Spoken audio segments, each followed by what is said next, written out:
If you're thinking about buying a home in Vancouver, you might want to hold on for just a minute. You know, although everyone else is telling you that now is the time to buy, chances are they're not showing you a full picture. Year after year, Vancouver ranks as one of the most expensive cities in the world. And jumping into this real estate market without a clear understanding, it could lead you to financial disaster and lifelong regrets. And so in this video, I'm about to highlight 8 crucial pieces of information that you must be aware of in order to avoid a potential catastrophic mistake. So be sure to watch through until the end to help you avoid making a decision that you simply cannot take back. And real quick, before we get started, if you're new to this channel, my name is Glen Hopkins and I create videos all about Canadian real estate and my local market of Surrey and White Rock, BC.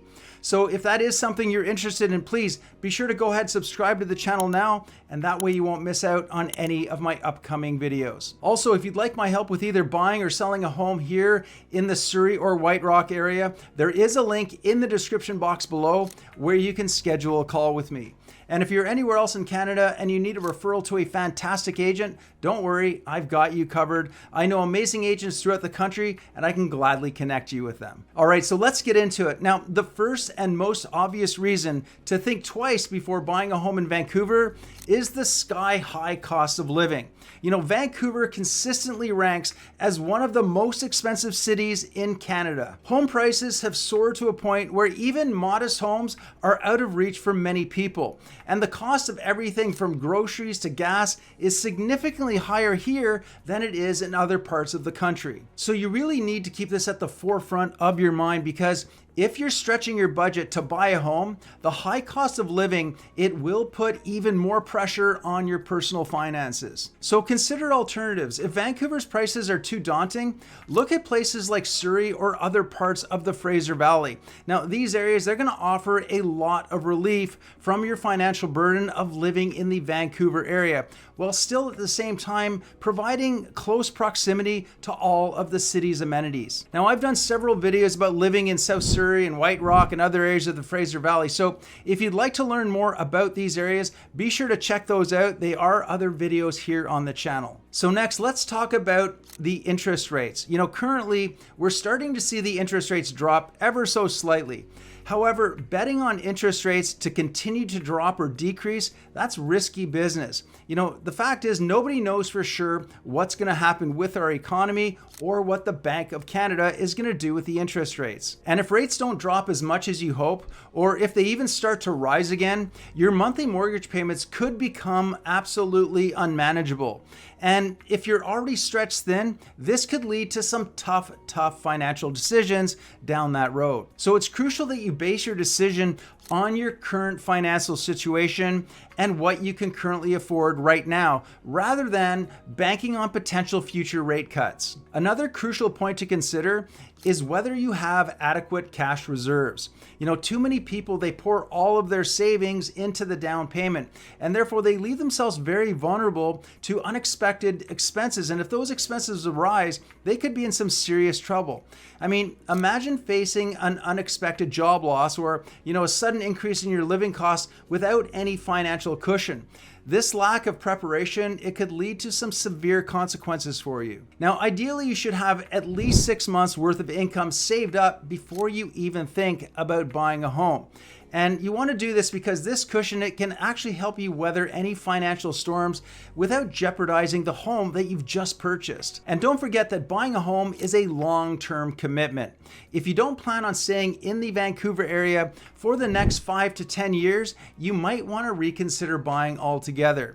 The real estate market is very volatile, and if you need to sell during a downturn, you could end up losing a lot of money. And of course, this could trap you in a financial situation that is hard to escape. So, you know, if you foresee any big changes in your life in the near future, and, you know, if you don't see yourself living in your new home for at least 5 years, renting is probably going to be a much better option. And by the way, if you're getting any value from this video whatsoever, please do me a favor, would you? Go ahead, hit that like button. It just takes a second, but it really does help me get the word out to other people just like you who are looking for this kind of information. So if you do me that favor, I would really appreciate it. All right, so moving along. As you know, Vancouver's housing market is highly competitive, and it often leads to bidding wars. And paying more than the asking price just to secure a home, it can result in a lot of financial strain and, you guessed it, buyer's remorse. So instead, I want you to consider looking for homes that might need a bit of TLC, but are more reasonably priced. Because if you're overextending yourself for a dream home, it can quickly turn into a financial nightmare. So instead, consider purchasing a fixer-upper, because that way you can make the improvements over time without the pressure of overpaying up front.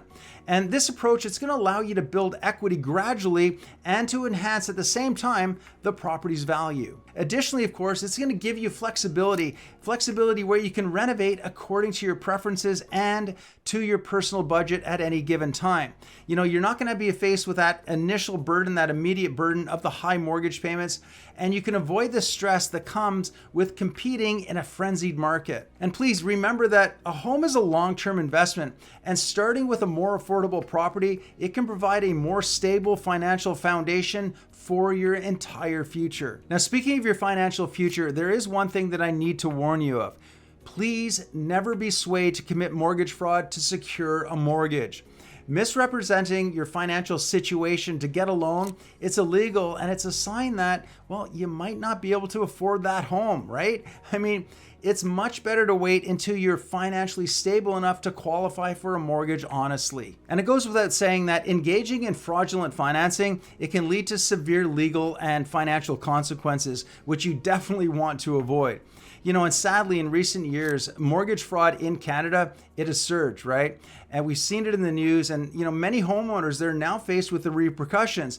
And those who committed fraud, they are seriously struggling as the interest rates have risen to the point where making their payments, their mortgage payments, has become unmanageable. And oftentimes it's forcing them to sell their homes at a loss. And fraudulent financing, it not only carries legal risks, but it also puts you in a precarious financial situation, making it difficult for you to manage your mortgage payments and those other expenses.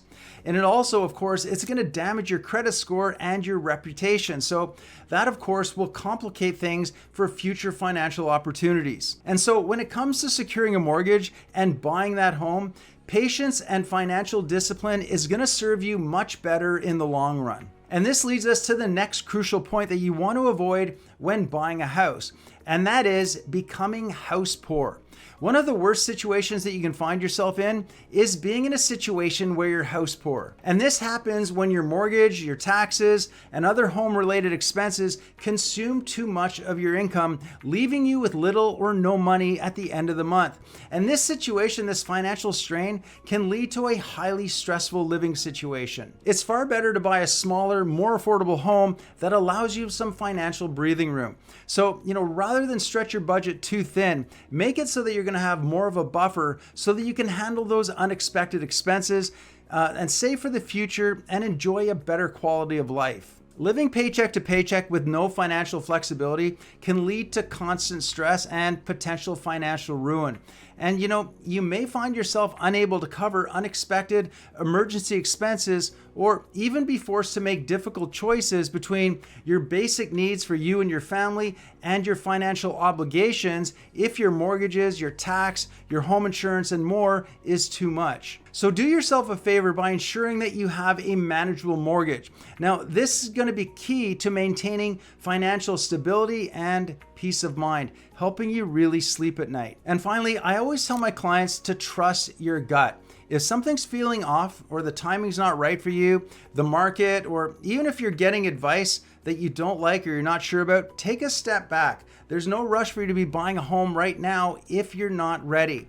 Ignoring your gut, that gut feeling, it can lead to regret and financial hardship. And it's better just to wait until you're fully prepared and you feel confident in your decision rather than to rush in and then regret it later. All right, so now that you're aware of some of the potential pitfalls of buying a home here in Vancouver, or really anywhere in Canada, you can greatly reduce your risk of buyer's remorse, and instead you can now make a well-informed decision, an empowered decision when buying your home. And there's so much more to know about buying a home, including finding the right neighborhood, knowing the types of houses that you want to avoid purchasing, and of course, understanding closing costs and so much more. So go ahead, watch the next video popping up on your screen right now so that you can make an informed buying decision. And be sure to leave a comment below, share your thoughts, share your experiences. And of course, if you have any questions, feel free to let me know. I'm always happy to help however I can. Otherwise, I will see you on the next video.